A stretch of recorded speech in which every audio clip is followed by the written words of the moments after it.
ዋሽንግተን ዲሲ በአንድ በኩል በተለያዩ ዓለም አቀፍ ጦርነቶች በሌላ በኩል ደግሞ በአገር ውስጥ ከባድ የፖለቲካ ትንቅንቅ ውስጥ ስለመሆኗ ተሰምቷል። ፕሬዝዳንት ዶናልድ ትራምፕ በኢራን ላይ የጀመሩት ጦርነት አራተኛ ወሩን በያዘበት በዚህ ወቅት በካፒቶል ሂል የተሰማው የምክር ቤት ውሳኔ ለዶናልድ ትራምፕ አስተዳደር ያልተጠበቀ ሆኗል። ሪፐብሊካኖች በሚቆጣጠሩት የተወካዮች ምክር ቤት ውስጥ ፕሬዝዳንቱ የጀመሩትን ጦርነት እንዲያቆሙና ወታደሮቻቸውንም እንዲያስወጡ የሚያዝ የጦርነት ስልጣን ውሳኔ በአብላጫ ድምፅ መጽደቁን ሮይተርስ አስነብቧል። ይህም በአሜሪካ የውጭ ፖሊሲ ታሪክ ውስጥ አዲስ ምዕራፍ የከፈተ ክስተት ስለመሆኑ ነው የተነገረው። ውሳኔውን ተከትሎ በቀጣይነት በዶናልድ ትራምፕ ላይ የሚፈጥረው ጫና እንዳለ ሆኖ በፕሬዝዳንቱና በገዛ ፓርቲያቸው አባላት መካከል ያለውን ልዩነትና የሀገሪቱ መሪዎች ስለ ጦርነቱ ስትራቴጂካዊ ፋይዳ ያላቸውን ጥርጣሬ ማሳያ እንደሆነ ዘገባው ጠቁሟል። ምክር ቤቱ ትላንት ረቡዕ ባካሄደው ስብሰባ ያሳለፈው ይህ ውሳኔ በ215 የድጋፍና በ208 የተቃውሞ ድምፅ የተጠናቀቀ ሲሆን በሪፐብሊካንና ዲሞክራት ፓርቲዎች መካከል ያለውን የኃይል ሚዛን ውጥረቱን አጉልቶ የሚያሳይ ነው ሲል ዘጋርዲያን አስነብቧል። ምንም እንኳን ሪፐብሊካኖች በምክር ቤቱ ውስጥ አነስተኛ ብልጫ ቢኖራቸውም አራት ቁልፍ የሪፐብሊካን አባላት ማለትም ቶም ባሬት ከሚቺጋን፣ ዋረን ዴቪድሰን ከኦሃዮ፣ ብሪያን ፊትስፓትሪክ ከፔንሲልቬኒያ እና ቶማስ ማኬ ከኬንታኪ ከዲሞክራቶች ጋር ወግነው ድምፅ መስጠታቸው የትራምፕ አስተዳደር ይህንን ሽንፈት እንዲያስተናግድና በዲሞክራቶች ተጽዕኖ ስር እንዲወድቅ አድርጎታል። እነዚህ አራት የምክር ቤት አባላት ፓርቲያቸውን ወደ ጎን በመተው ጦርነቱ አሜሪካን ወደማትወጣው አዘቅት ውስጥ እየገፋት ነው የሚለውን ስጋት በማንገብ ነው ድምፃቸውን የሰጡት።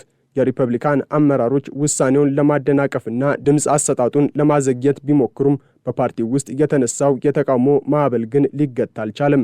ይህ ውሳኔ የሚያሳየው ትራምፕ በአንድ ወቅት በፓርቲያቸው ላይ የነበራቸው ፍጹም የበላይነት አሁን እየተሸረሸረ መምጣቱን ነው ሲል አልጀዚራ አስነብቧል።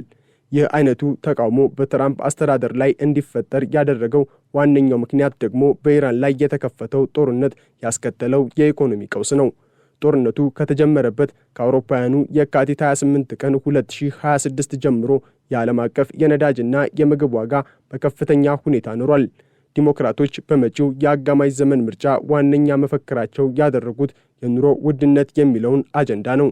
የአሜሪካ ዜጎች በየቀኑ በነዳጅ ማደያዎችና በገበያ አዳራሾች ውስጥ የሚገጥሟቸው የዋጋ ጭማሪዎች ለጦርነቱ ያላቸውን ድጋፍ እንዲቀንሱ አድርጓቸዋል። በኤፕሪል ወር የታየው የአምራቾች የዋጋ መናር ባለፉት 4 ዓመታት ከታዩት ከፍተኛ ጭማሪዎች አንዱ ሆኖ መመዝገቡ ጦርነቱ በአሜሪካውያን ኑሮ ላይ እያደረሰ ያለውን ጉዳት የሚያሳይ እንደሆነ ሲኤንኤን ዘግቧል።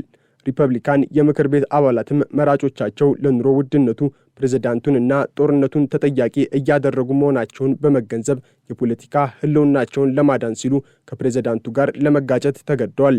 በተወካዮች ምክር ቤት ውስጥ የውጭ ጉዳይ ኮሚቴ ከፍተኛ አባል የሆኑት ግሬጎሪ ሚክስ ይህ ውሳኔ አሜሪካውያን ሌላ የማያልቅ የመካከለኛው ምስራቅ ጦርነት እንደማይፈልጉ ለዋይት ሃውስ የላኩት ግልጽ መልእክት ነው ብለዋል።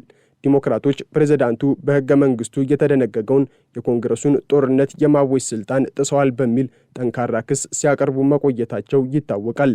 ፕሬዝዳንት ትራምፕ በበኩላቸው ጦርነቱ ኢራን የኒውክሌር መሳሪያ እንዳታበለጽግ ለመከላከልና ለብሔራዊ ደህንነት ሲባል የተወሰደ እርምጃ መሆኑን ይሞግታሉ።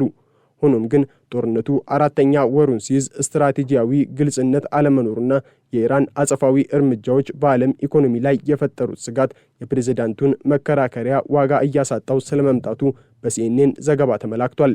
በዚህ ሁሉ ትንቅንቅ ውስጥ የኢራን ስትራቴጂያዊ ሚናና በሆርሙዝ ወሽመጥ ላይ ያላት የበላይነት ትልቁን ስፍራ ይዛል። ኢራን በዓለም አቀፍ የኢኮኖሚ የደም ስር በሆነው በዚህ ወሽመጥ ላይ ያላትን ተጽዕኖ በተግባር አሳይታለች። የዓለም አቀፉ የነዳጅና የተፈጥሮ ጋዝ አቅርቦት 1/5 የሚሸጋገርበት ይህ ወሽመጥ አሁን በኢራን ድሮኖችና ሚሳኤሎች ስጋት ውስጥ ወድቋል። ተንታኞች ይህንን የኢራን አቅም አዲሱ የኒውክሌር አማራጭ ብለውታል። ይህም ማለት ኢራን የኒውክሌር ቦምብ ሳይኖራትም የዓለምን የኢነርጂ አቅርቦት በማስተጓጎል የታላላቅ አገራትን ኢኮኖሚ ማንበርከክ የምትችልበትን ብልሃት አግኝታለች ሲል ሲኤንኤን ዘግቧል። ኢራን የፋርስ ባህረ ሰላጤ ወሽመጥ ባለስልጣን የተባለ ተቋም በማቋቋም በወሽመጡ በሚያልፉ መርከቦች ላይ የፍተሻና የክፍያ ስርዓት መዘርጋቷ የአሜሪካን ወታደራዊ ኃይል በግልጽ የተገዳደረ ድርጊት ሆኖ ተመዝግቧል።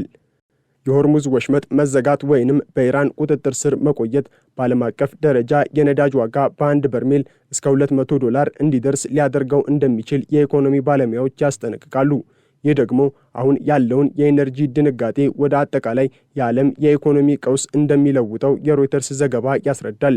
ምንም እንኳን አሜሪካና እስራኤል በኢራን ላይ ከፍተኛ የአየር ድብደባ ቢያካሂዱም ኢራን ግን በጥቂት ሚሳኤሎች ወሽመጡን ዝግ ለማድረግ መቻሏ የወታደራዊ ቴክኖሎጂን ሚዛን የቀየረ ክስተት እንደሆነም ተገልጿል። አንዳንድ የነዳጅ ጫኝ ታንከሮችና የንግድ መርከቦች ከአሜሪካ ማዕቀብ ይልቅ ለኢራን የደህንነት ክፍያ በመክፈል ጉዟቸውን ለመቀጠል መምረጣቸው የአሜሪካን ተጽዕኖ ፈጣሪነት ጥያቄ ውስጥ ጥሎታል።